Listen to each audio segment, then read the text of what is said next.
story is so unbelievable, we didn't think it could possibly be true. But after receiving thousands of records and declassified reports from the Army, it's confirmed that during the Cold War, the United States military conducted secret tests on unsuspecting people in the city of St. Louis.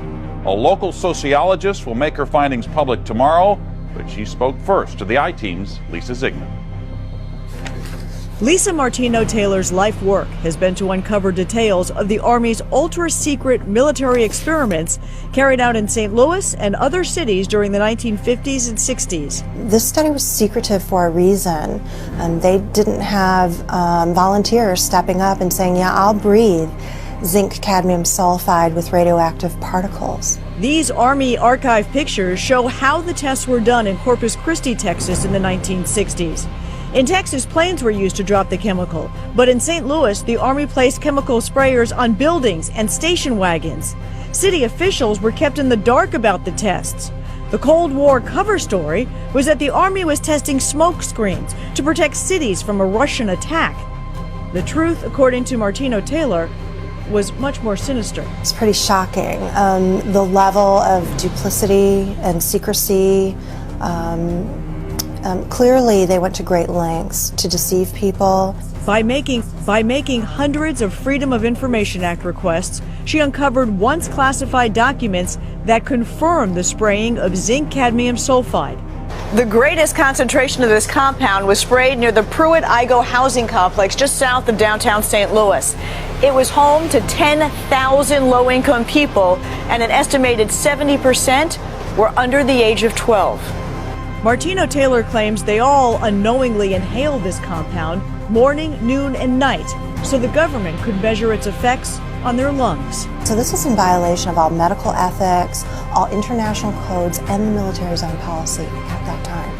In 1994, then Congressman Richard Gephardt asked the Army to open its records and explain the St. Louis testing. We want to make very sure that nothing went on that would harm anyone and that all the facts are out on the table. Documents released in the 90s show the Army placed sprayers on this former Knights of Columbus building on Lindell and in Forest Park. The Army always insisted the chemical compound was safe. Martino Taylor believes documents prove otherwise. There's a lot of evidence that indicates that people in St. Louis, in the city, particularly in minority communities, were subjected to military tests that was connected to a larger radiological weapons development and testing project. For the first time, she links the St. Louis testing to a company called U.S. Radium, a company notorious for lawsuits involving radioactive contamination of its workers. The United States Radium had this reputation where they had been found legally liable decades prior for producing a radioactive powdered paint that killed many young women who painted fluorescent watch dials. While the Army admits it added a fluorescent substance to the zinc cadmium compound, details of whether it was radioactive remain secret. Documents uncovered to date indicate the Army never conducted follow-up studies to see whether the compound caused long-term health issues. In 1972, after years of crime, poverty, and decline, the government destroyed the Pruitt-Igoe housing complex. Lisa Ziegman, News Channel 5, I-Team. Now, the company U.S. Radium no longer exists. Martino Taylor has placed all of her research, including the declassified documents, online, and will link you to that data at ksdk.com. Now, she will make all of her findings public tomorrow at St. Louis Community College Merrimack campus.